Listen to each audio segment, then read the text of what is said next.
RG Kar medical কলেজে ৯ই August যেদিন তিলোত্তমার অস্বাভাবিক মৃত্যু হয় বা খুনের ঘটনাটি ঘটে, সেই দিনই সেমিনার হলে দেখুন কত মানুষ দাঁড়িয়ে আছে।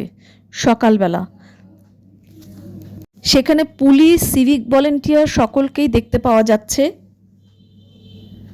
যদিও আমরা জানি পুলিশ কোনো ঘটনাস্থল যখন যায় তদন্তের জন্য, তখন সেই জায়গাটিকে ঘিরে দেয় যাতে অন্য কোনো মানুষ সেখানে প্রবেশ করতে না পারে, কারণ তাদের ঘটনাস্থলে যে সমস্ত প্রমাণাদি রয়েছে সেগুলো নষ্ট হয়ে যেতে পারে।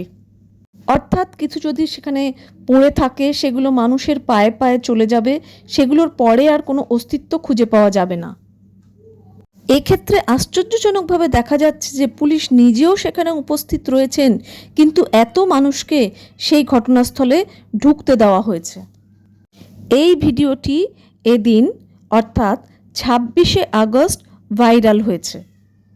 সেখানে আরজিকর হাসপাতালের বেশ কিছু ডাক্তার, লয়ার, তারা সবাই উপস্থিত রয়েছেন।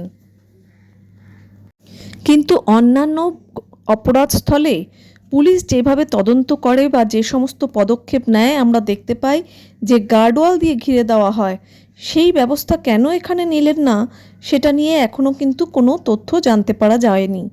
এই ভাইরাল ভিডিওটি শুধু আমরা দিলাম মানুষের দেখার এবং জানার জন্য।